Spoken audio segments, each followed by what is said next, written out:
Reborn in 1986, not only did I gain X-ray vision, but with one glance I also saw through the true colors of the biological parents who wanted to take me back to the city.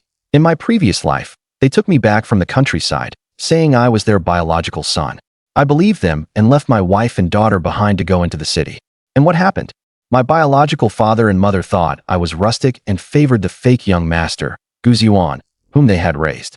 That beast slept with my girlfriend, and they still protected him. In the end, it got even more outrageous. Gu Ziyuan raped and murdered a girl and made me take the blame. I thought it would just be detention, but it wasn't until I was led to the execution ground that I found out it was the death penalty. With a bang, that was the end of my life.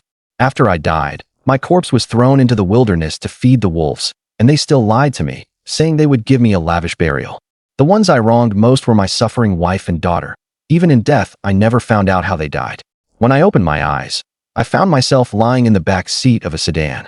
The calendar in the car showed June 11th, 1986, the Dragon Boat Festival. I was stunned. Wasn't this the day my biological parents came to take me into the city? Sitting in the front passenger seat was my so-called mother, Zhu Bixia. Seeing that I was awake, she even hypocritically asked, "Ping'an, you're awake?" I didn't even want to look at her one more time and directly shouted for the car to stop. My biological father, Gu Ruikuan, glanced at me through the rearview mirror, his tone full of disdain. "What's wrong? Carsick? You've grown up in the countryside and never ridden in a car before.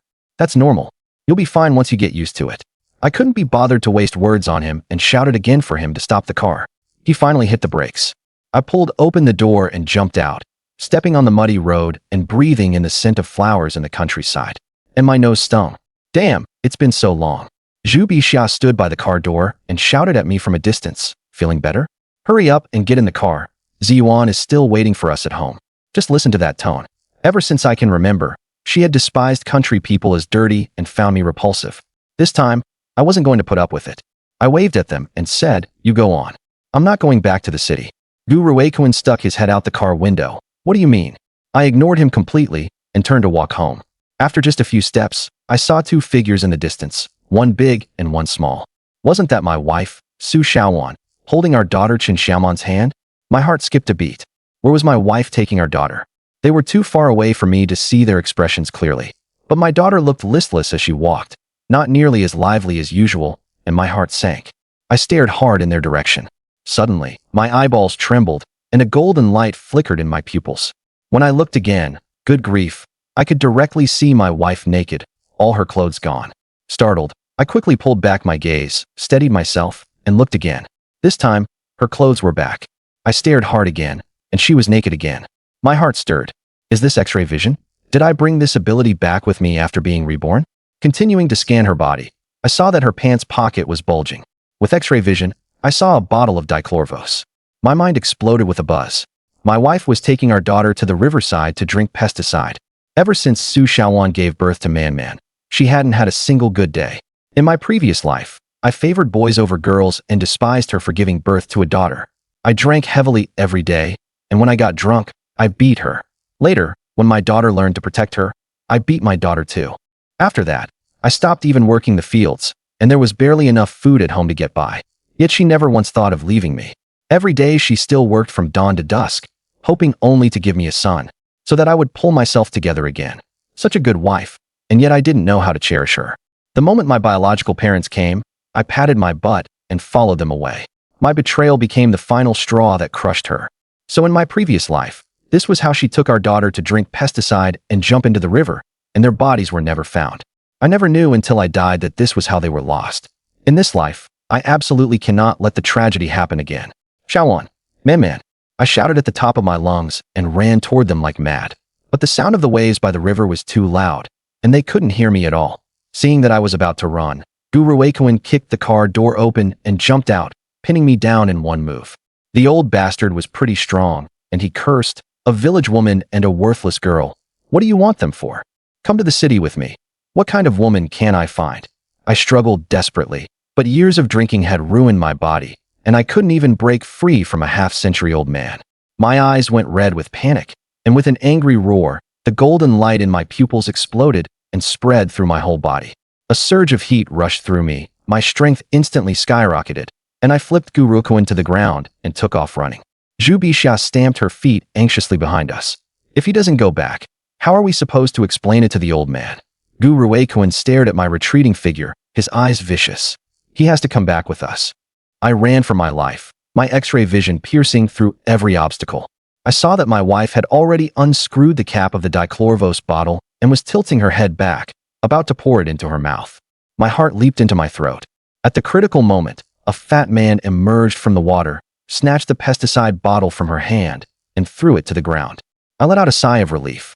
That fat man was my older brother, Chen Yongkong, the biological son of my adoptive parents. In my previous life, when I returned to the village, he drove me out because he despised me for abandoning my wife and daughter. At this moment, I actually felt rather grateful to him. But the very next second, what that beast did made my eyes nearly pop out. He pinned Su Xiaowan to the ground and immediately started tearing at her pants. My wife fought back desperately. Seeing her mother being bullied, my daughter rushed up to help, only to be slapped to the ground by him. Only then did I realize that Chen Yongkong knew I wasn't his biological younger brother, and he was going to make a move on this sister-in-law who had no blood relation to him. This beast had long been harboring evil intentions. The moment I left, he completely revealed his true colors. Stop! I finally reached them, jumped down from the river embankment, grabbed his collar, and hauled him up. Chen Yongkong was so frightened his face turned white, and he stammered. Didn't you leave? I didn't waste words on him. Slap, slap, slap. 3 hard smacks landed on his face, and he spat out a mouthful of blood. Yet he still talked tough. What? Now that you've latched onto rich parents, you're turning your back on your big brother? I stared at him and said word by word. You beast don't deserve to be my big brother. He let out a lewd laugh. I'm a beast? Mom and Dad raised you for 20 years, and you just up and left like that. Your wife's such a beauty. Shouldn't she repay them on your behalf? The moment I heard that, there was no way I could hold back. I kicked him in the crotch. His whole body flew up and plunged into the river with a splash. Even I was startled. Ever since I got this X-ray vision, my strength and speed had changed. The body that had once been ruined by alcohol was now far stronger than that of people my age. I turned around and looked at my wife, and my eyes instantly grew wet. Counting my previous life, I hadn't seen her for decades. I pulled her into my arms and felt her body warmth. And only then did I dare confirm that all of this was real. It felt as if some kind of connection had formed between us and the unseen. The Buddhist bead my wife had given me was hanging around my neck, faintly glowing now, wrapping both of us together before finally flowing into my pupils. My X-ray vision leveled up again, and I sensed a fluctuation of spiritual power nearby. Following the fluctuation, I looked over and saw a glass cup in my daughter's pocket. As soon as my X-ray vision touched it, information popped straight into my mind. Dragon and Phoenix auspicious glazed cup. Antique. Valuable. My heart stirred. This X-ray vision can appraise antiques too? With this ability, making money wouldn't be easy. The wife in my arms let out a soft whimper, and only then did I realize I was too excited and holding her too tightly. I loosened my grip a little and looked at her. She still hadn't recovered from the fright just now, her expression blank and numb. At this moment my daughter came over crying. When I saw the 5 finger marks on her face, my heart shattered. I reached out, wanting to hold her. She was so scared that she kept backing away, hiding behind my wife, clutching her leg and calling for mom. It felt like a knife was gouging my heart. I used to hit her all the time, and it left a shadow in the child's heart. She was afraid of me. I crouched down and said softly, Man, don't be afraid. Daddy will never hit you again. Only then did she poke half her little head out from behind my wife's leg and secretly glance at me. Su Xiaowan had calmed down a little and picked up our daughter. She glanced at the bottle of pesticide on the ground, her expression complicated. Then she stole another glance at me, probably wondering, hadn't this man gone into town? Why had he come back again? Chen Yongkong, that beast, had tugged at her clothes, and her hair was a mess too. Although nothing had happened, she had been badly frightened. I said softly, It's okay now, wife. From now on, no one will ever bully you again. I will protect you and man. When she heard that, her expression was still complicated. Over the years, hadn't the one who bullied the mother and daughter the most been me? Even now, she and our daughter were still covered in injuries. She couldn't understand what I was up to. One moment I had heartlessly abandoned them, and now I was saying I would protect them. I knew this knot in her heart couldn't be untied in a short time. I could only take it slowly. Children are easier to coax, so I reached out to hold my daughter. Man, Daddy will hold you. She saw that it was me who had saved Mom just now, and seeing my kind, gentle smile, she didn't hide anymore and opened her little arms for me to hold her. As soon as I picked her up, something jabbed my ribs. It was that glazed cup. In a tone like I was talking to a child, I teased her. Man, what's in your pocket? She reached in with her little hand and took it out to show me. It was a palm-sized cup with a dragon and phoenix carved on the wall of the cup. It really was beautiful. I asked gently, where did this cup come from? She pointed at the riverbank. Picked it up there for Daddy. She knew I liked drinking, so she wanted me to use this pretty cup to drink from. Such a good daughter. I'd have to have been blind in my past life not to know how to cherish her. I gave her a hard kiss on the cheek. Man is such a good girl. I put away the glazed cup and made up my mind. I had no interest in hugging this antique to sleep anyway. It was better to turn it into money. Wouldn't sleeping while holding my wife be nicer? After the festival tomorrow, I'll find a way to sell it and earn my first pot of gold, then build my career. In this life, letting my wife and daughter live a good life is my only thought. I held my daughter in one arm and pulled my wife up with the other as we walked back. The moment I took her hand, she shrank back in fright. I had never held her hand like this before. As we walked, I held her hand tightly. Her whole body was trembling. She probably thought I had come back halfway to catch her because I knew she was going to take pesticide with our daughter, and that when we got back she'd surely get another brutal beating. I stopped and turned to look at her. As if by reflex, she raised both hands in front of her head to shield herself, shrinking back as she begged, Don't hit me. Seeing her like this, my heart ached into pieces, and I cursed myself for truly being a beast for having harmed my wife this badly. I crouched down and gently stroked her face. Wife, I won't hit you anymore. Never again. I'm not going back to the city. From now on, the three of us will live a good life together as a family. She still looked at me with suspicion and wariness. I knew I couldn't rush this. I could only slowly prove it through my actions. By the time we got home, every household was filled with the fragrance of zongzi. But our house had nothing at all, let alone zongzi or xiaobing. Even the rice jar was nearly empty, and the only clove of garlic had sprouted and rotted. I had to get some food, or how were we supposed to get through the holiday? I used my X-ray vision to scan the room and found 0.5 yuan in the very back of the cabinet. After telling my wife I'd be right back, I took the money and went out. Old Chun at the corner store saw me shuffling over in my worn-out shoes and looked at me with disdain. Such a fine-looking, well-built guy, yet he gets dead drunk every day, making his wife and child suffer along with him. It's been several years since the farmland was divided among households, and every family has been doing better, but he's the only one getting poorer and poorer. He asked, What liquor do you want this time? Cash only. I can't afford to give credit with my small business. Thinking of all the things I'd done before, I wanted nothing more than to crawl into a crack in the ground. I smiled and said, I'm not buying liquor today. Give me 1 jean of flour, 1 jean of rice, and a few cloves of garlic. I put the 0.5 yuan on the counter. He froze for a moment, then weighed out the goods for me, and used all the remaining money on garlic. When I left, he even slipped me a piece of candy. I tucked it into my pocket, thinking of how happy my daughter would be when she got the candy. As I walked out, I saw several chickens in his coop and thought about how, on a holiday like today, we had no meat at home. So I shamelessly turned back again. Old Shun, could you let me buy 1 chicken on credit? I'll pay you tomorrow. The child hasn't had meat in far too long. Since it's a holiday today, I want her to have some for once. He stared at me for quite a while, then sighed, grabbed a chicken from the coop, weighed it, and gave it to me. I thanked him profusely and carried everything home. Su Xiaowan was picking vegetables in the field, loofah, eggplant, and chili peppers. She was on edge because there were only vegetables in the field and no meat. In the past, whenever she put a table full of vegetarian dishes in front of me during a holiday, I would beat her. She had just finished picking the vegetables and was about to go inside when she saw me carrying a chicken in my left hand and grain in my right. That look of disappointment vanished at once, because I hadn't bought any liquor. This was the first time in all these years, something truly unprecedented. Xiaowan. Someone called her name. It was her good friend Li Xiaoying, who came over carrying a basket with zongzi, rose cakes, and xiaobing. Now we had everything we needed for the holiday.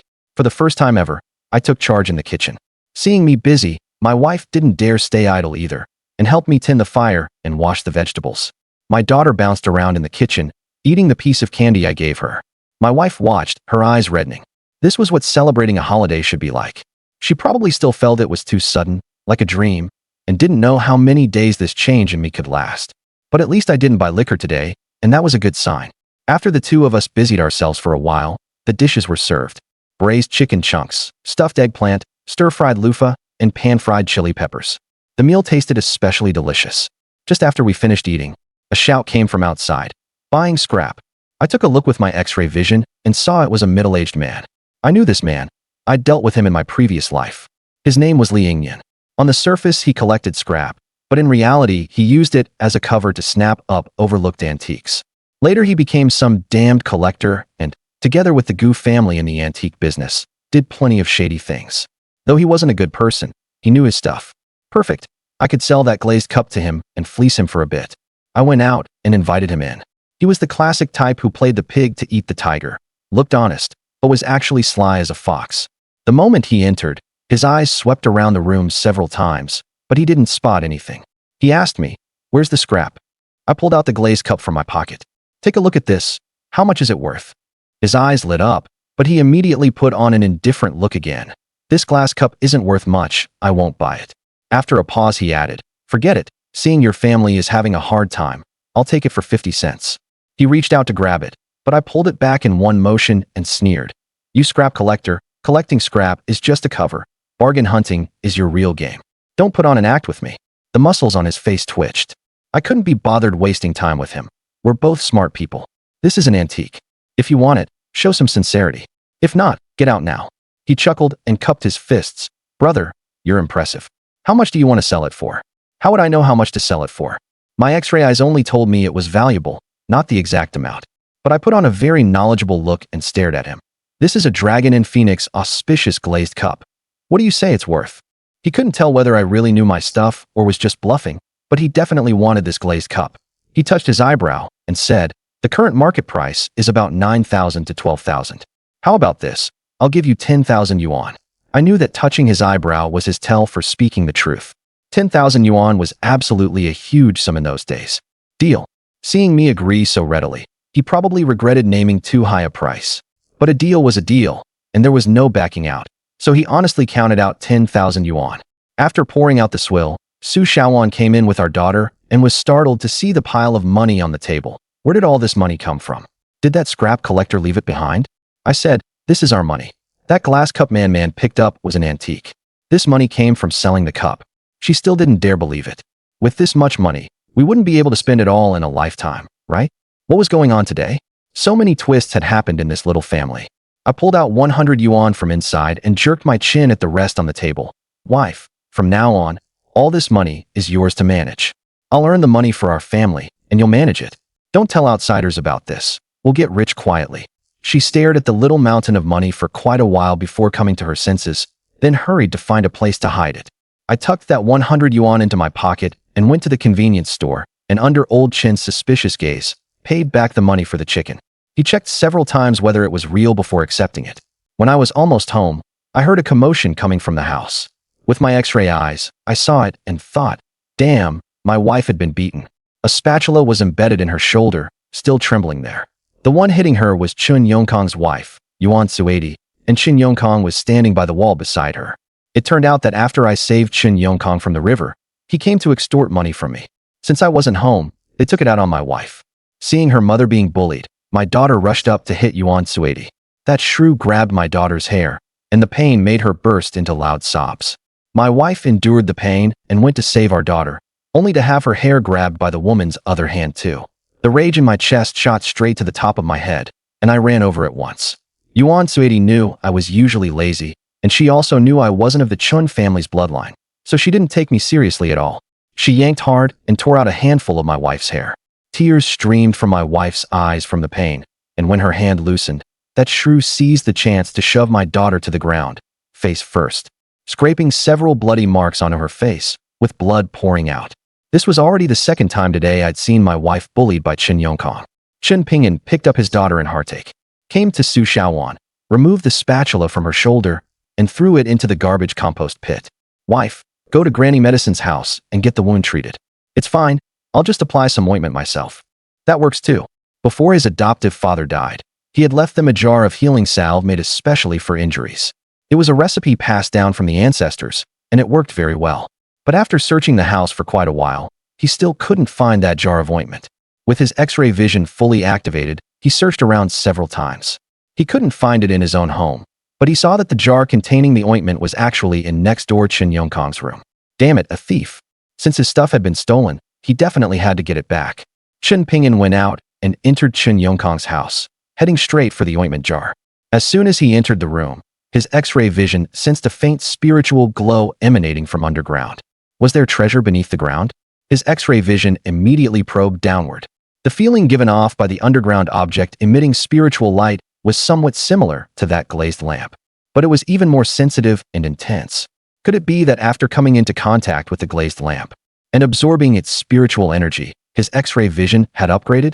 There was no time to study it further now, so he kept looking underground and saw that a coin was buried there. It was precisely this coin that was emitting the spiritual glow. The information from his X-ray vision showed. True Dragon Longevity Coin, valuable. Exactly how much was it worth? Why didn't his X-ray vision just tell him directly? Chen Pingyan thought to himself. Still, he was thrilled inside. The longevity coin wasn't buried very deep below the surface, and that spot was relatively damp and soft. He crouched down and dug with his fingers, then pulled the longevity coin out. After wiping the dirt off it, another message popped into his X-ray vision. If you collect all 4 together, the value will double. 4? Could there be more? He put the longevity coin into his pocket and activated his X-ray vision again to scan around. Sure enough, he saw another identical longevity coin buried beneath the main room. Unfortunately, that coin was at least 1 meter below the surface, so there was no way to take it away directly. Unless he could move into this house, it would be hard to get it. Yuan Suedi finally recovered a bit, and, seeing Chen Pingyan enter her house, came after him cursing. You damned bastard, what are you doing in my house? Chen Pingyan immediately withdrew his gaze. He couldn't alert the enemy. If she found out there was treasure buried under her house, she'd get the advantage. Ignoring her, he went into the room, took the ointment jar, and left. When he got outside, Yuan Suedi unsurprisingly blocked his path. You damn bastard. You actually dare come into my house and steal things right in front of me. After taking a few slaps earlier, she knew she wasn't his match and didn't dare press him too hard. After thinking for a moment, she came up with a nasty idea and incited the villagers watching the commotion. Oh my, this damned bastard came to my house to steal ointment. Is there no justice left? Damn it, a thief, crying thief. Chen Pingyan raised the medicine jar and shouted loudly. This jar of medicine was left to me by my dad in the first place. It was clearly Yuan Suedi who stole from me, yet the real thief is the one yelling to catch a thief. Yuan Suedi, guilty as a thief, rolled her eyes around as she thought about how to argue back. At that moment, from the corner of her eye, she saw Chen Yongkong standing motionless by the wall. She grew angry at once. Chen Yongkong wasn't helping her at all and was just watching her perform alone. She immediately perked up. Chen Yongkong, did you see that?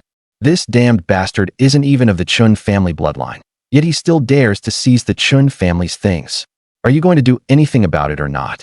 What she didn't know was that Chen Yongkong was in so much pain by now that he was almost unable to bear it, and merely remaining on his feet was already a struggle.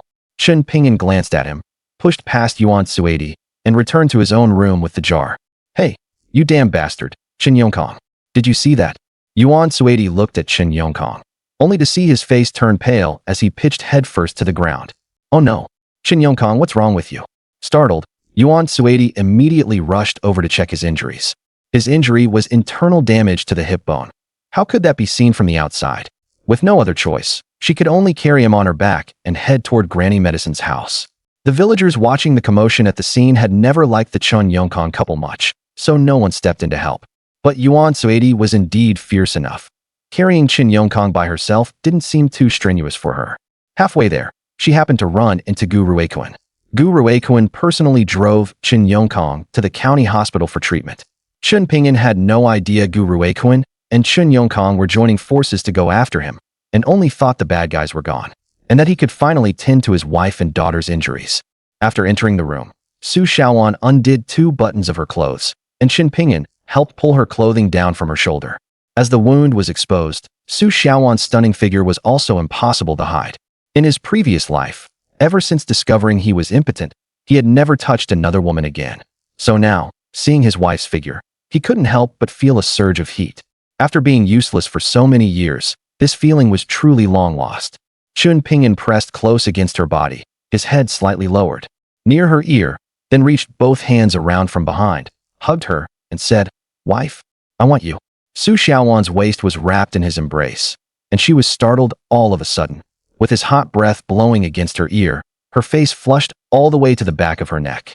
Smelling his wife's natural fragrance, Chen Pingyan couldn't help moving his hands upward. The child is here. Su Xiaowan's breathing also grew heavier, and she hurriedly spoke up to stop his hands from misbehaving. Chen Ping'an stopped his hands, but still didn't let go of her, muttering, "So what if she is?" Su Xiaowan had never seen him like this before, as if something he had once lost had fallen into his hands again, and he was no longer willing to let go. How had this man become like this? He almost lost control and was about to make his wife hand in her homework. "Mom." Chen Xiaoman walked in from outside. Chen Ping'an took a deep breath and could only temporarily suppress his little brother. Leaving what lovers do for the evening, he obediently applied the medicine to his wife, then put some on his daughter's face as well. Once he had some free time, Chen Ping'an started thinking about how to sort out dinner. Lunch had pretty much used up the little bit of grain left at home. It was too late to go buy some at the market. Grain was still manageable, but there was no meat. Just as he was thinking, he saw a figure passing by his doorway. It turned out to be second Uncle Chun from the village. He looked annoyed and was muttering to himself. "Second uncle, what's wrong? What happened?" Chen Ping'an asked. It was as if second Uncle Chun had finally found someone to vent to. Sigh. He let out a sigh and said, "I saw a soft-shell turtle in the river, and I was just about to catch it. I had already touched its shell, but it still escaped into its hole." This chapter is not over yet. Please click the next page to continue reading the exciting content ahead. It's a pity the hole was too deep, and I couldn't see clearly. If only I had X-ray vision, I'd definitely be able to catch it. Sigh. After saying that, second Uncle Chun sighed again and left. But a sudden flash of inspiration struck Chen Ping'an. X-ray vision? He could do that. Seeing that second Uncle Chun was about to leave, Chen Ping'an immediately asked in a concerned tone, "Where in the river was it? For you to be so lucky as to spot a soft-shell turtle." Second Uncle Chun shook his head and said, "Right by the old camphor tree. What's the use of seeing it if I didn't catch it? It would have been better not to see it at all, instead of leaving me full of regret." Second Uncle Chun walked off, still full of regret. "Hee, that soft-shell turtle is mine now." Catching a soft-shell turtle. Do it as soon as you say it. Using his X-ray vision, Chen Ping'an searched the floorboards of his house and found a mesh bag.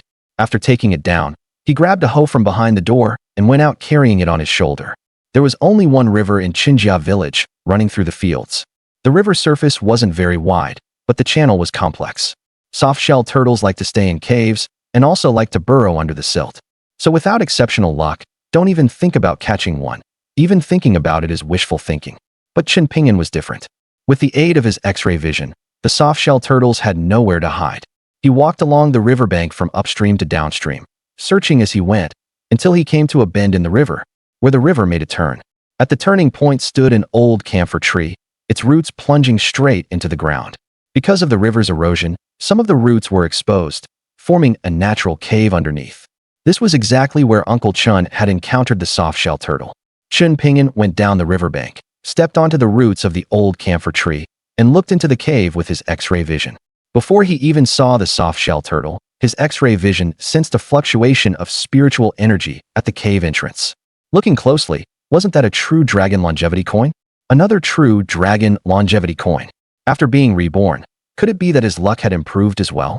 Excited, Chen Ping'an waded into the water, fished up the longevity coin, and only then started looking for the soft-shell turtle. His X-ray vision probed deeper into the cave. The cave was very deep. The part near the river channel was all water, and at the very innermost area was a patch of sand slightly above the water's surface. There really was a soft-shell turtle inside. But not just one, there were two. Soft-shell turtles are highly territorial and generally do not live in groups. If there are two, then usually one is male and the other female. And being together in this season, it was generally for reproduction.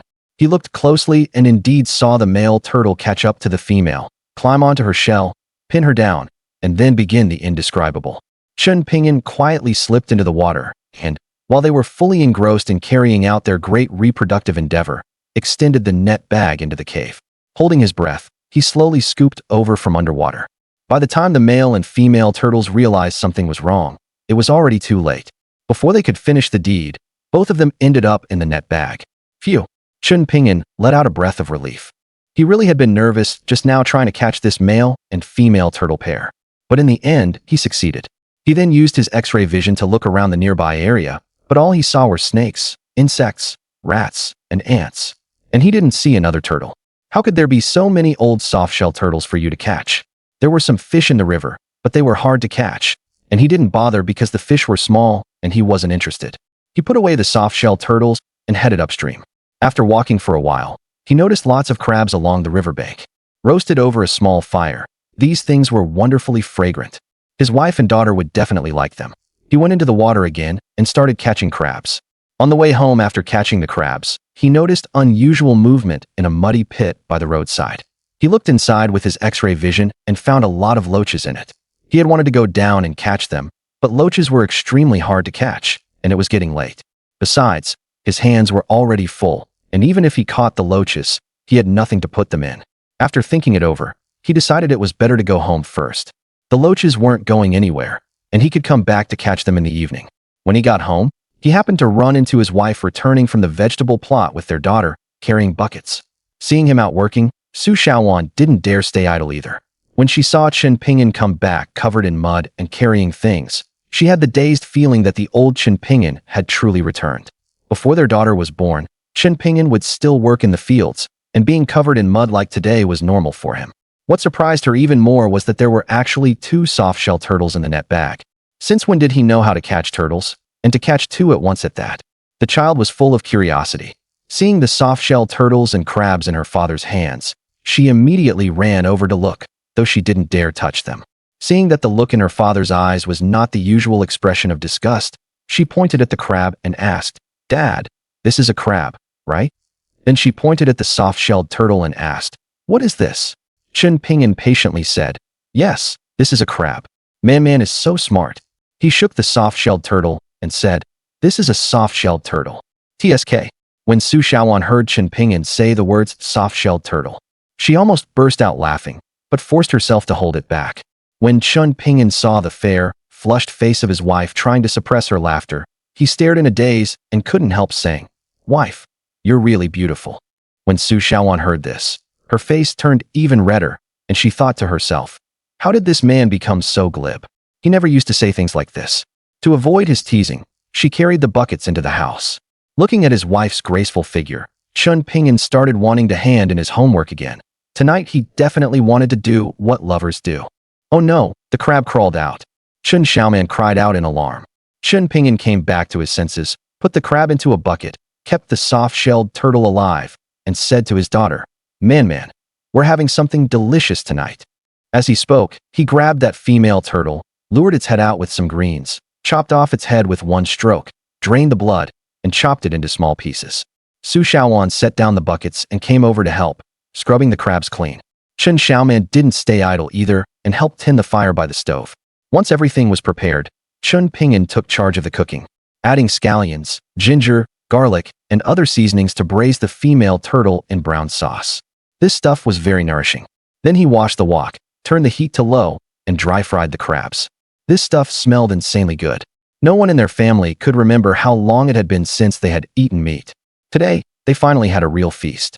After dinner, Chen Pingyan even took the initiative to clean up and wash the dishes, which made Su Xiaowan somewhat uneasy, and she immediately stepped in to help.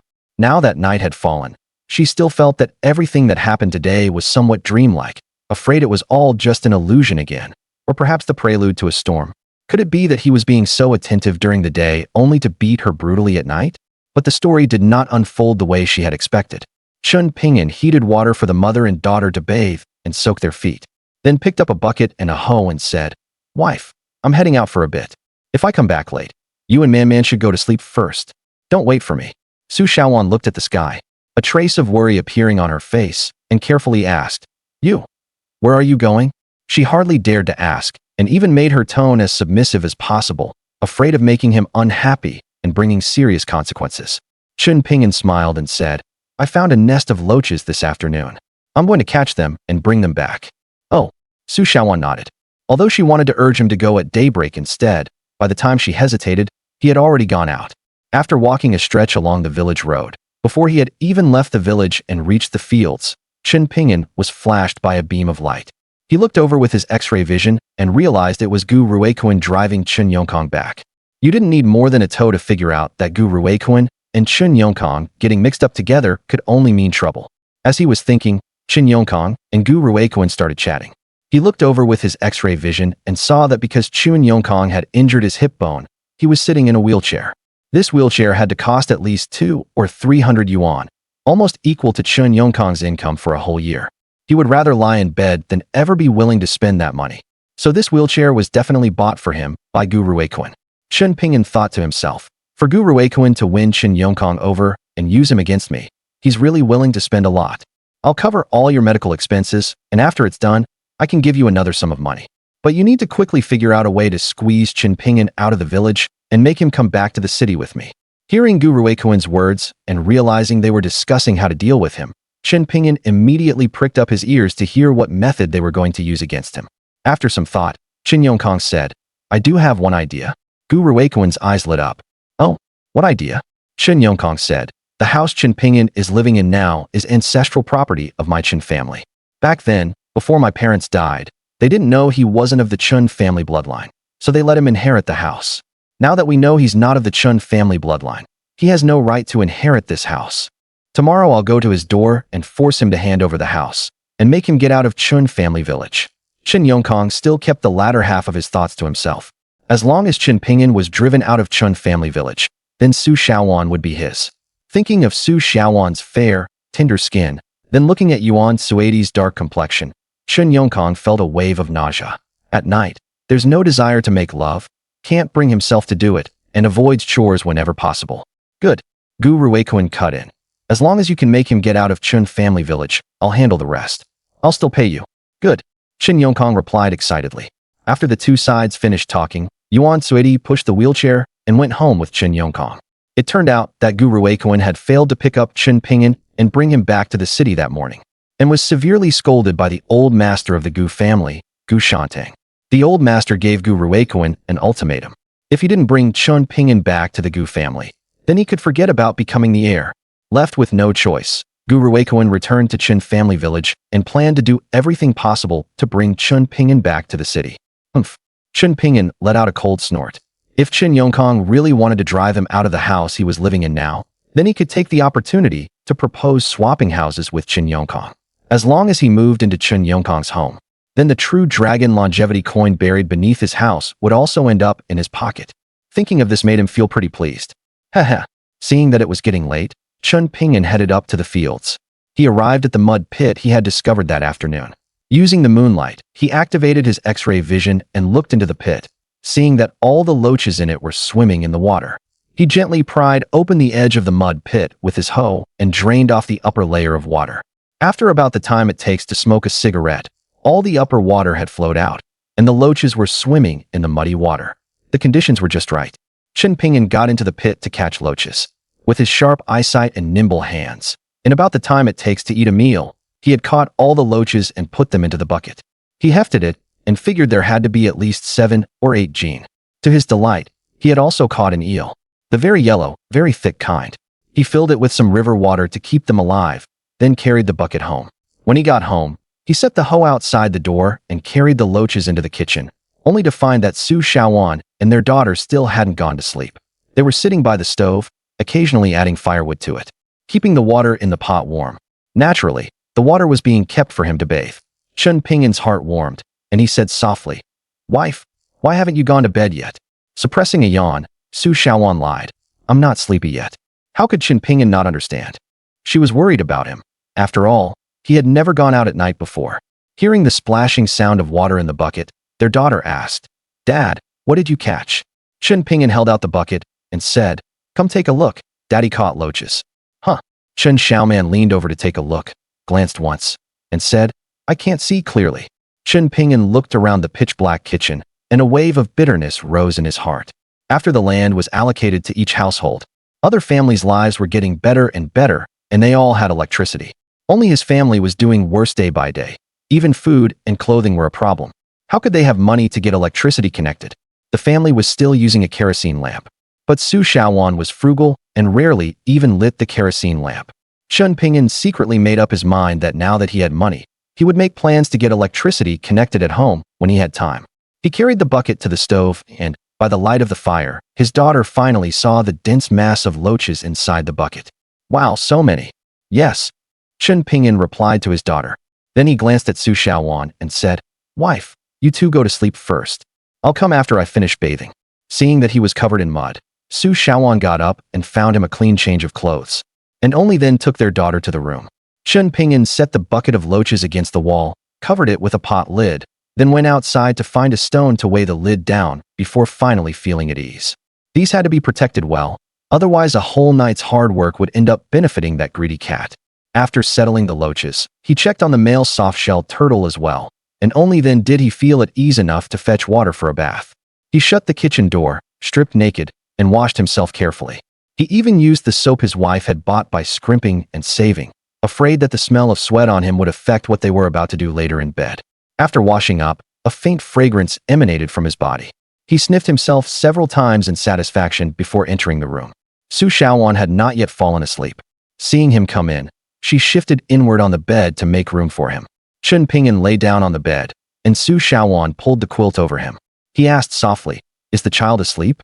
In the darkness, Su Xiaowan's face instantly flushed all the way to the back of her ears.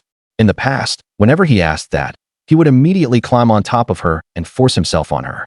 After a moment's pause, she still replied softly, "Asleep." If she didn't answer, she might well get beaten. She clenched both hands into fists, ready to receive his storm. Anyway, it would only last 2 or 3 minutes. Ever since his heavy drinking damaged his body, his performance in that area had gone sharply downhill as well. She also very much wanted to bear him a son. As long as she could carry on his family line, perhaps he would pull himself together again. But things often went contrary to her wishes. He was inadequate in that regard, and she couldn't even get pregnant with another child. But things did not develop the way she had imagined. Little Master, there is more to this chapter. Please click the next page to continue reading. The later part is even more exciting. Chun Pingyan did want to do his homework, but because of his long-term violence, this kind of thing had also left a shadow in his wife's heart. To remove that shadow, he had to change, and to change he had to start from the beginning. All the foreplay and flirting that had been absent before had to be added. Let's chat first, untie the knot in her heart, and then do the homework, straight to the soul. Wife, these past years have been hard on you. You've managed this family all by yourself. If not for you, our little family would probably have fallen apart long ago. When Su Xiaowan heard this, her heart warmed, and all the grievances of these past years turned into 2 lines of hot tears that slid from the corners of her eyes and dripped onto the pillow.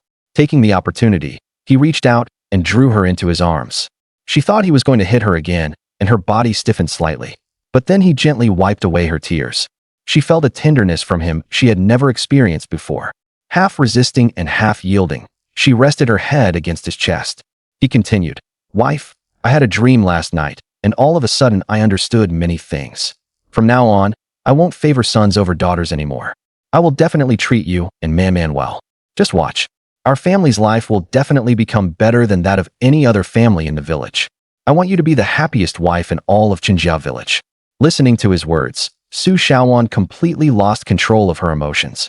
Her silent tears from just now turned into suppressed, but ultimately uncontrollable sobs. Her tears soaked the clothes on his chest. She was an emotional person, and his words truly moved her so deeply that she had no time to care whether what he said was true or false. But she sensed sincerity in his words. After Chun Pingyan finished speaking, he said no more, and naturally, she had nothing to say either. He simply held her quietly like that. After quite a while, her emotions finally gradually calmed down. Feeling his warm breath by her ear, her little face had already flushed red. If he wanted to, she was willing. Wicked thoughts came to his mind, and with a grin at the corner of his mouth, he said, "Wife, you got my clothes all wet. I'll get up and take them off." She said somewhat embarrassedly, "Really? Then take them off and change into a dry one." As she spoke, she reached out to touch that spot on his chest, but who knew he would take off his clothes so quickly? He had already stripped them off, and when she reached out, she directly touched that thing of his. "Oh my, wife, why are you touching me?" Her face was red beyond measure, and she was just about to explain, but his hot lips had already sealed hers. She had never imagined that before the actual business, there could be so many preliminaries. Where had he learned them? There was a bit much business today, and it took quite a long time to finish.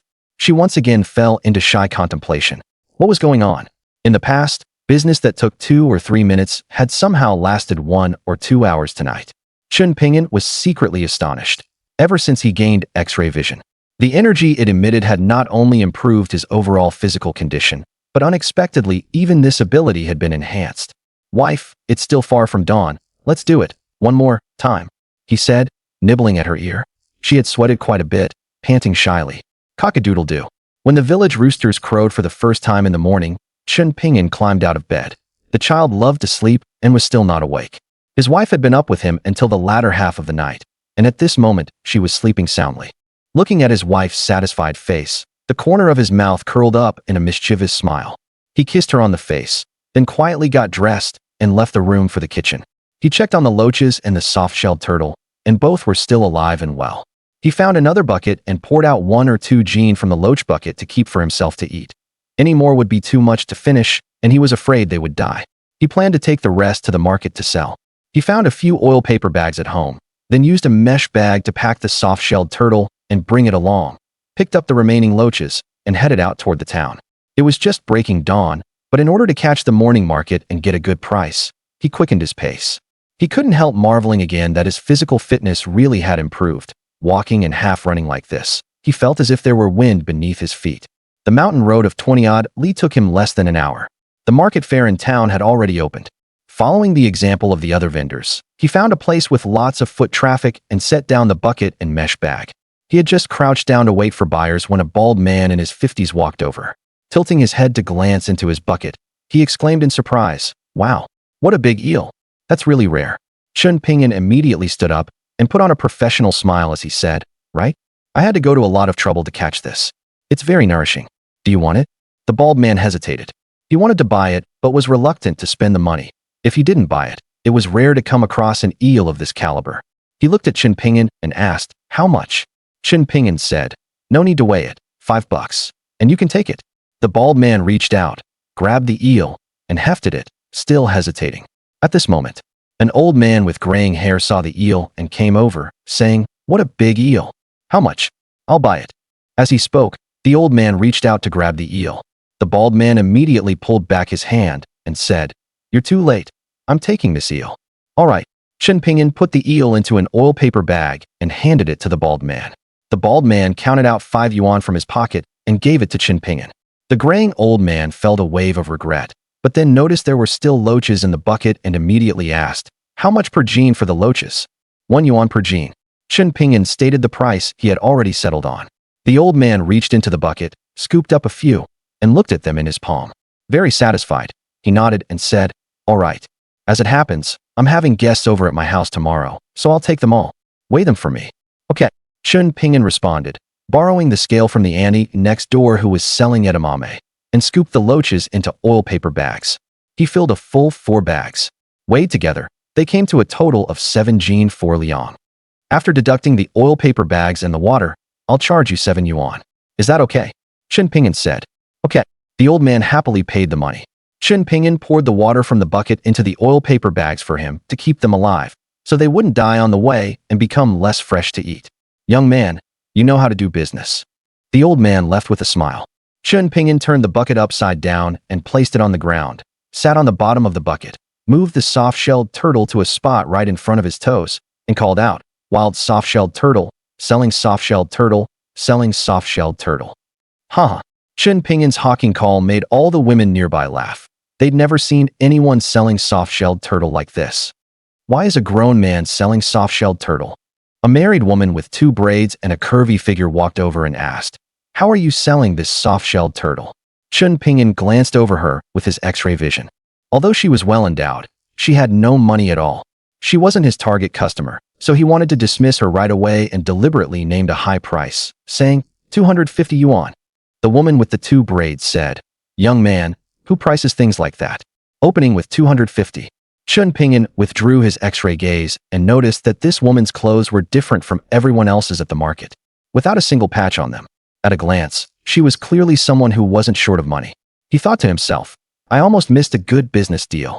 This woman was the manager of a restaurant in the county town, named Li Guifang. The restaurant owner needed to entertain important guests and had instructed her to make sure to buy good wild-caught goods.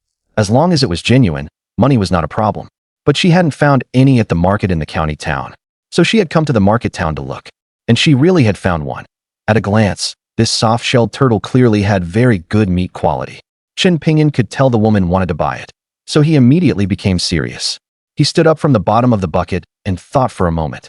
The 250 yuan price he had quoted just now was deliberately inflated, meant to scare the woman away directly. Who would have thought she would actually take the bait? If he were to quote a new price now, it wouldn't look good for it to differ too much from 250, right? He couldn't very well say 80. Besides, that woman intended to buy. She just couldn't accept the number 250. After thinking it over, he said, "If you really want it, I'll give it to you for 238 yuan. 238. May you prosper, and may I prosper too." This chapter is not over. Please click the next page to continue reading. Okay, young man, you sure know how to talk. 238, I'll take it. After speaking, the woman waved toward the meat and vegetable market area. Immediately, a young man ran over, and the woman said to him, "Give this brother 238 yuan and take the soft-shelled turtle away." Chen Pingyan took the money and said happily, "All right, thank you for your patronage. I'll throw in the net bag for you." The young man paid with whole bills, and Chen Pingyan reached into his pocket to get change for him. While reaching into his pocket, he accidentally brought out a true dragon longevity coin, which fell to the ground. Seeing that something had fallen, Li Guifeng kindly bent down to pick it up for him. When she picked up the longevity coin and held it in her hand, she felt that it was quite heavy, so she examined it carefully and said, "Brother, this seems to be an old item." Chen Pingyan certainly knew this was an old item, but he had no idea where to sell it. Although he had previously run into Li Yingnian and sold the glazed cup, that was just a stroke of luck, a chance encounter. There was no guarantee where he would run into him again in the future. Seeing that Li Guifeng seemed to know the way, he said, "Yes, this was passed down from my ancestors. I've been carrying it with me and was just planning to find a buyer to sell it. Would you buy it?" Li Guifeng shook her head and said, "I wouldn't buy it. Actually, I'm not very knowledgeable about this line of business. I only know a little bit of the basics." After hearing this, Chen Pingyan felt slightly disappointed, thinking she was an expert with a good eye for such things. "However, my second uncle deals in antiques, so maybe you could go and ask him to take a look." Li Guifeng saw how handsome he was and wanted to help, so she added. Chen Pingyan's eyes lit up, and he said, "Oh, how do I find your second uncle?" Li Guifeng said, "My second uncle has a shop in the county town. You can come find me at Yongjiang Hotel opposite the county bus station, and I'll take you to him." "All right, thank you."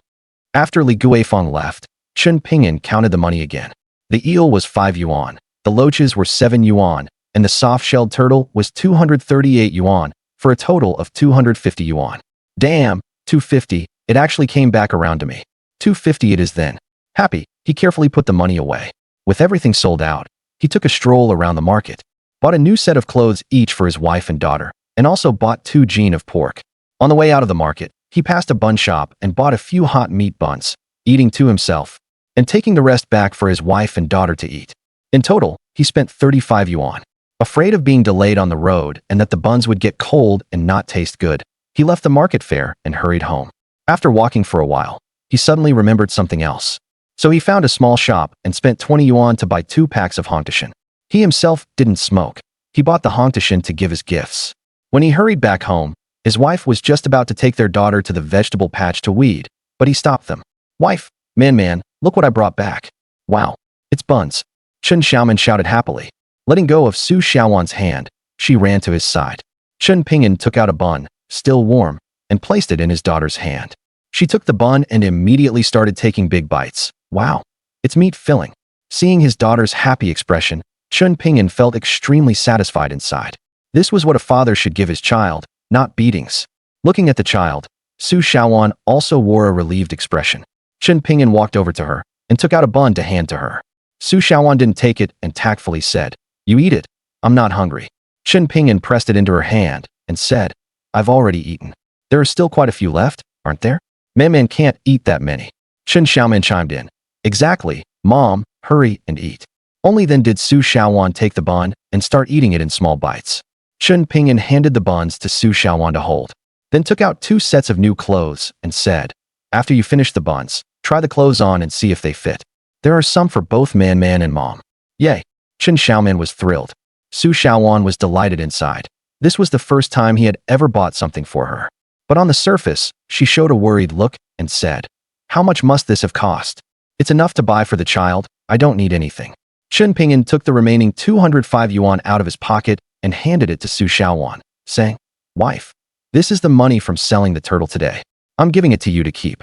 From now on, you won't have to worry about money anymore. Money. More money. So much of it. Over 200 yuan, enough to match a family's annual income in the village." Her hand trembled as she accepted the money, because she had too much money in her hands now. Adding in the glazed cup, it totaled over 10,000. She had never held so much money before. Not only had she never held it, before yesterday, she had never even seen that much.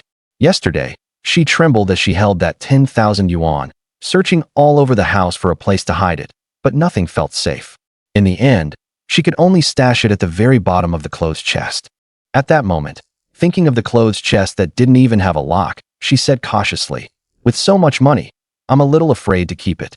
Seeing how careful and timid his wife looked, Chen Pingyan found it amusing. When they had no money for food, she worried every day. Now that they had money, she had become worried again. He said with a smile, "Wife, this is nothing. I'll make even more in the future. Keep this money for now. If you're scared, then tomorrow we'll take it to the county town and deposit it in the bank. That should put your mind at ease, right?" Only when Su Shaoan heard that they were going to deposit it in the bank did she finally feel at ease and put the money away. Actually, having money gave her a strong sense of security. At least she wouldn't have to worry about making a living anymore. It was just that she hoped his temperament wouldn't go back to how it used to be and that he wouldn't snatch all the money back to buy liquor. "Wife, you all try on the clothes at home. When I get back, we'll go work in the fields together." Chen Pingyan interrupted her thoughts and said. Su Shaoan was still somewhat stunned. He had actually said he wanted to go work in the fields with her, something that hadn't happened in many years. After their daughter was born, even during the busy farming season, he never worked in the fields. Before she could fully process it, he had already gone out carrying those 2 cartons of Hongtashan. Carrying the 2 cartons of Hongtashan, Chen Pingyan came to a family with a blue-tiled house in the center of the village. This was the best house in all of Qinjia village. The front door stood open. Uncle Baodian. Chen Pingyan called inside, then walked straight in. Entering the main hall, he saw a man in his 50s with a buzz cut sitting at the 8 Immortals table reading a newspaper. This was village chief Chen Baodian. When Chen Baodian saw it was Chen Pingyan, he thought to himself, "Why has this rotten drunk come here?" He frowned, glanced at him, and then returned his gaze to the newspaper. In a dismissive tone, he spat out 2 words, "What is it?" Chen Pingyan knew that in the past he had done nothing but drink heavily and beat his wife, and everyone in the surrounding villages knew about it. This had a very bad impact on the village, and the village chief also felt disgraced in front of people from other villages, so the village chief did not have a very good impression of him. If it weren't for the fact that he knew Chen Pingyan was actually the son of a wealthy city family, Chen Pingyan would probably have been thrown out long ago. At that moment, regardless of what Chen Baotian was thinking, Chen Pingyan placed the 2 cartons of Hongtashan on the 8 Immortals table and looked at him with a smile. Chen Baotian glanced at them, and his heart stirred. This was Hongtashan, more than 1 yuan a pack. Though he was the village chief, he normally couldn't bear to buy such good cigarettes to smoke. Dear reader, there's more to this chapter ahead. Please click the next page to continue reading for even more exciting content. For the sake of the cigarettes, Chen Baotian finally put down the newspaper and forced a smile. After farmland was contracted to individual households, many village resources were no longer under the village chief's control, and the village chief's power was slowly slipping away. Now that someone had finally gone to such lengths to flatter him, he couldn't let the other party lose face. Chen Baotian stood up from the stool, looked at Chen Pingyan, and said, "Pingyan, what are you doing?" Chen Pingyan said, "Uncle Baotian, it's nothing. Yesterday I caught a soft-shelled turtle in the river and sold it in town for 40 yuan. Thinking about how Uncle Baotian usually works so hard for the village's affairs, I brought you this carton of cigarettes from town. A soft-shelled turtle. 40 yuan. Chen Baotian said in surprise. "You kid, your luck is pretty good." Then he thought that the boy had only made 40 yuan in total, yet had spent half of it to buy him cigarettes, and a trace of emotion rose in Chen Baotian's heart. In the tone of an elder, he said, "Pingyan, when you make money, don't spend it recklessly. Save it properly, and live a good life with your wife and raise the child well. Take the cigarettes back. How could your uncle smoke your cigarettes?" Although Chen Baotian said this, but did not pick up the cigarettes from the table to return them to Chen Pingyan, and didn't even glance at the table. Chen Pingyan saw everything and kept nodding repeatedly at his admonition, replying, "Uncle Baotian, you're right. From now on I'll definitely live a good life with my wife, but you must accept these 2 packs of cigarettes. Anyway, I got them by selling the soft-shell turtle." After hearing this, Chen Baotian pretended to be troubled and said, "All right then, seeing your filial respect, I'll leave the cigarettes here for now. If anything comes up in the village later, just let your uncle know. If it's something I can handle, I'll definitely take care of it for you." This was exactly the sentence Chen Pingyan wanted. As long as he had the village chief's help, he could then gain popular support in his dealings with Guru Akuan and Chen Yongkong. He smiled and replied, "All right, then I'll head back now." Chen Baodian pulled his hand and probed. "You really don't need anything from me?" Chen Pingyan said firmly, "Really nothing. It's purely to show filial respect to you, uncle. Even if there is something, it can wait until Gu Ruikuan and Qin Yongkong make their move." By giving 2 packs of cigarettes, he was maintaining this relationship here, believing it would come in handy very soon. After Chen Pingyan returned home, he went with his wife and took their daughter along to the vegetable plot. When they reached the village entrance, they ran into a woman with slender branches bearing heavy fruit, crying by the old well. This woman was Li Xiaoying, Su Xiaowan's good friend. On the Dragon Boat Festival that day, she had even brought Zongzi to their home. Li Xiaoying paced around on the well platform, so anxious she was going in circles, like a hen about to lay an egg, but unable to find a nest. Li Xiaoying was about the same age as Su Xiaowan, and their vegetable plots were next to each other. On ordinary days, whether fetching water to irrigate the vegetables, digging and weeding, or planting beans and sowing seeds, they often crossed paths and frequently looked out for and helped each other. During the slack farming season, they also often gathered together to discuss techniques and patterns for embroidering shoe soles. So the two had a good relationship. At that moment, seeing that her complexion looked bad, Su Xiaowan asked, "What's wrong, Xiaoying? What happened?" Li Xiaoying was a little surprised to see Su Xiaowan's family of 3 come over, for she had never seen the 3 of them walking together like this before, and it felt so loving. After a brief pause, she said in a tearful voice, "Xiaowan, I was drawing water just now, and accidentally dropped the bucket into the well." Su Xiaowan thought to herself, "That's not such a big deal, is it? Buckets falling in happens all the time. Just get a pole and fish it out." "Why is she in such a panic?" she asked. "Have you fished it out yet?" Li Xiaoying shook her head. "Oh no, I haven't. I was going to fish it out, and I'd even tied up the pole for retrieving the bucket, but when I lowered it to fish the bucket out, this damned hand of mine shook a little. Not only did I fail to get the bucket back up, I even caused the ring on my finger to fall in." Su Xiaowan was also startled. She pulled over her hand for a look, and sure enough, the finger was bare. Li Xiaoying's tears wouldn't stop flowing, as if it were the end of the world. "This is a family heirloom my mother-in-law gave me. Back then, if I hadn't given birth to a grandson for her, she wouldn't even have been willing to give it to me. What am I supposed to do now?" Her mother-in-law was extremely fierce, and when she passed this ring on to her back then, she had been 1,000 times unwilling. If it can't be found, she'll really be in for it. But this matter was a bit troublesome. This well was the village's old well. Because few people used the water from it now, it hadn't been cleaned for many years. The inside was full of well algae and moss, and there were even some aquatic plants. How could it possibly be easy to fish it out? Even if they drained the well dry to search, there was so much mud and slime in the well that they still wouldn't know in which corner the ring was. If, during cleaning, the mud and slime were scooped out, the ring might get wrapped up in the muck and be washed away, and then it would be completely impossible to find. Li Xiaoying, frantic with worry, squatted by the edge of the well and simply began to wail loudly. Su Xiaowan patted her on the back and comforted her. "Xiaoying, don't cry. We'll think of a way to fish it out." As she spoke, she glanced at Chen Pingyan, probably afraid he would get angry and think she was meddling. Seeing that his wife wanted to help her, Chen Pingyan thought that if his wife wanted to help, then he should help his wife. He gave his wife a smile and looked at her as he said, "Wife, I may have a way to fish it up." "Really?" Li Xiaoying asked at once. She turned to look at Chen Pingyan, a glimmer of hope lighting up in her eyes, but it soon faded, and then she started crying again. Chen Pingyan usually only knew how to drink and beat his wife. Could he really have the ability to fish the ring out? She didn't believe it at all. Chen Pingyan shook his head with a bitter smile, but no matter what, he wasn't going to explain himself to Li Xiaoying. Since his wife wanted to help, he would just step in directly. Handing his daughter to Su Xiaowan, he said, "Wife, hold man for a moment. I'll go take a look by the well." Su Xiaowan took their daughter and thought to herself, "This man really does seem different from before.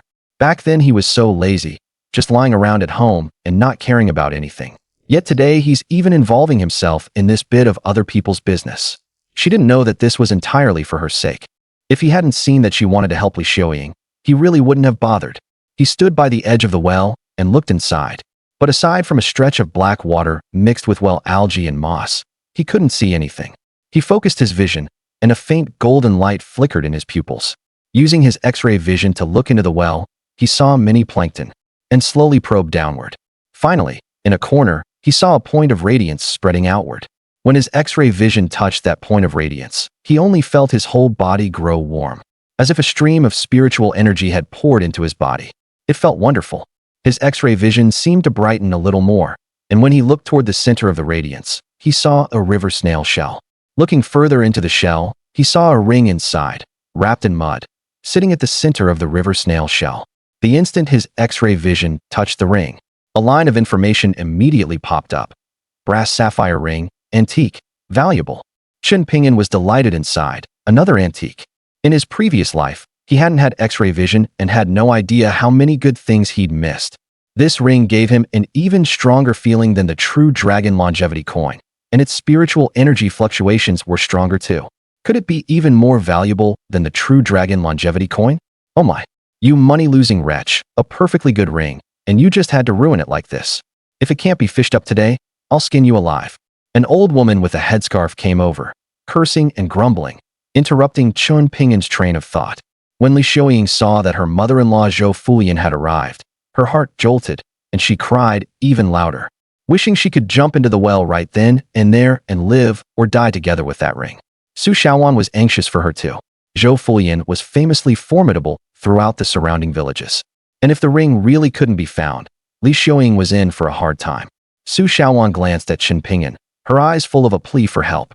In Su Xiaowan's heart, Chen Pingyan was still a man she could rely on. At least that was how it had been before she gave birth to their daughter. Just watch me beat you to death today. Zhou Fulian yelled as she raised her hand and struck at Li Xiuying. Seeing Zhou Fulian looking like a fierce tigress, Chen Xiaoman was so frightened that she burst into loud sobs. Seeing this, Chen Pingyan stepped forward, picked up his daughter, and comforted her. Man, don't cry. Young master, there's more to this chapter later on. Please click the next page to continue reading. The later part is even more exciting. As he spoke, he shot Zhou Fulian a warning look. When Zhou Fulian met Chen Pingyan's gaze, she froze for a moment and lowered the hand she was about to use to hit someone. To cover up her embarrassment, she ran to the wellhead herself, looked into the well, and started searching for the ring. Chen Pingyan looked toward his wife, and when he caught her pleading gaze, he immediately understood. He decided to help Li Xiuying fish out the ring, while also planning to make that old witch Zhou Fulian suffer a bit for scaring his daughter.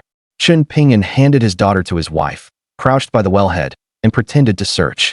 Suddenly, he pointed at a niche near the surface of the well water, and, as if he had discovered a new continent, cried out in surprise, "Oh, there, right there in that foothold."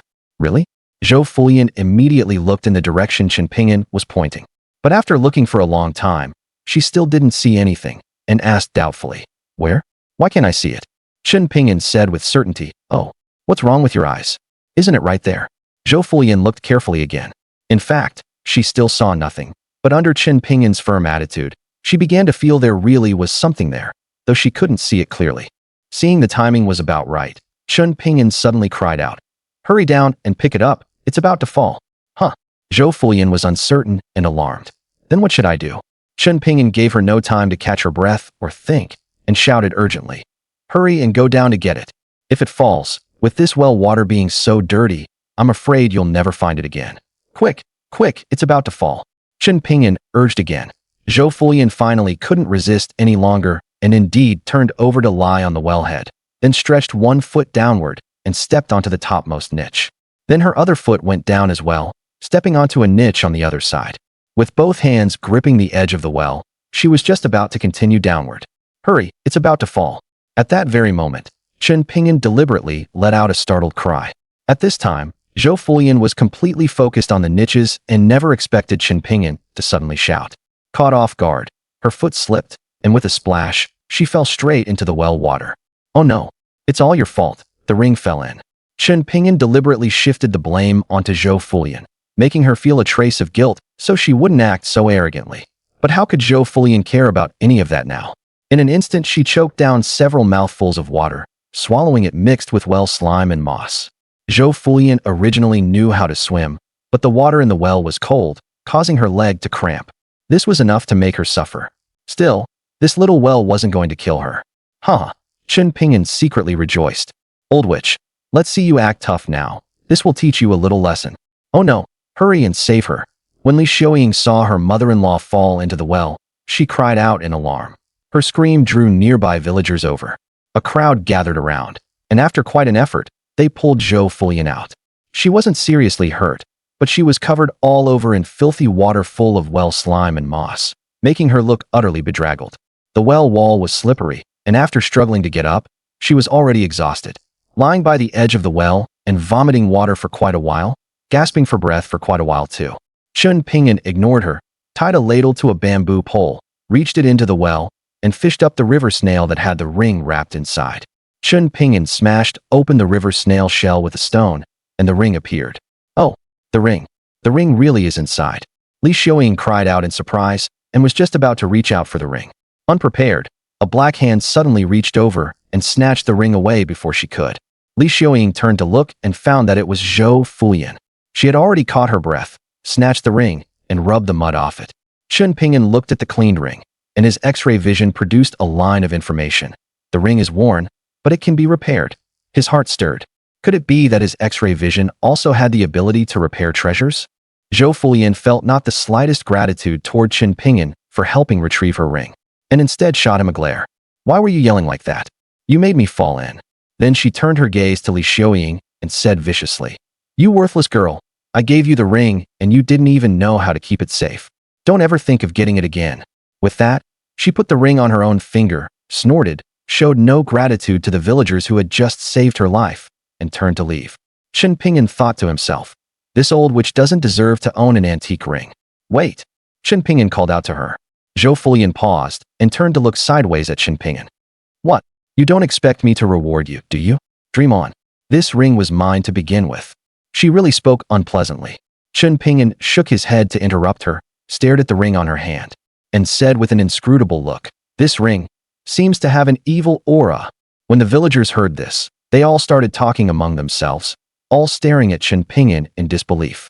This lazy drunk who only knows how to beat his wife even knows how to read aura. Read aura? Chun Pingyan really didn't know how. He just couldn't stand Zhou Fulian's behavior, and was deliberately trying to make her uncomfortable, to make her feel uneasy and suspicious. The trick worked as expected. Zhou Fulian's heart trembled, and she half-believingly raised her hand and stared at the ring for a long while. Then she stared at Chun Pingyan and said, Don't talk nonsense. This ring of mine is a blessed ring passed down from my ancestors. What the hell do you know? Chun Pingyan shook his head and said, Believe it or not. Anyway, wearing this ring is harmful to the person who wears it. Don't blame me for not warning you. Zhou Fulian's heart trembled again. Thinking back carefully, ever since she had given this ring to Li Xiaoying really did seem to have had repeated bad luck. After she got this ring, although her son made her cry out with pleasure every night, she had never gotten pregnant again, and her periods also always seemed irregular. What the hell do you know? Zhou Fulian decided not to pay attention to what Chun Pingyan said after all, and lifted her foot to leave. Chun Pingyan knew she was just putting on a brave front, because he saw her take the ring off her finger and put it into her pocket. It seemed she no longer dared to wear it. The corner of his mouth curled up. The seed of doubt had already been planted. If you don't believe me, don't regret it later. Chun Pingyan deliberately shouted loudly. Zhou Fulian halted and began to hesitate. She was originally a superstitious person. On holidays and festivals, and on the 1st and 15th days of the lunar month, she always burned incense and made offerings. When she occasionally felt unwell, she trusted fortune-telling rather than doctors. Chun Pingyan thought to himself that he was determined to get that ring, since this old witch was so evil. He loudly made up nonsense. This year is the Bingyin year. In the 5 elements, fire is strong. Strong fire overcomes metal, which is unfavorable for a copper ring. How could Zhou Fulian not know that this year was the Bingyin year? Seeing him speak so confidently and coherently, she believed him 70 to 80% more in her heart, and turned back to ask, Then what should I do? Chun Pingyan said, There's no way to break it. You can only sell the ring. Only then can the person be kept safe. Zhou Fulian thought to herself, This ring was already old as can be anyway. Since it brings disaster, then let's sell it. It can even bring in some money. She immediately took out the ring and said to all the villagers by the well, This ring is for sale for 200 yuan. Who wants it? The villagers all began discussing it. 200 yuan. That was enough to buy a gold ring. This was only a copper ring. Who would want it? Chun Pingyan said, 200 is too expensive. 100 yuan. I'll take it for 100 yuan. Zhou Fulian looked at Chun Pingyan with a disdainful expression. You? Can you even come up with 100 yuan? She didn't believe Chun Pingyan could produce the money. If he had money, he would have spent it on drinking long ago. The corner of Chun Pingyan's mouth curled up as he said, What if I can come up with it? Then I'll sell it to you. Good. You said that yourself, and everyone here can bear witness. As Chun Pingyan spoke, He walked over to his wife and whispered a few words to her.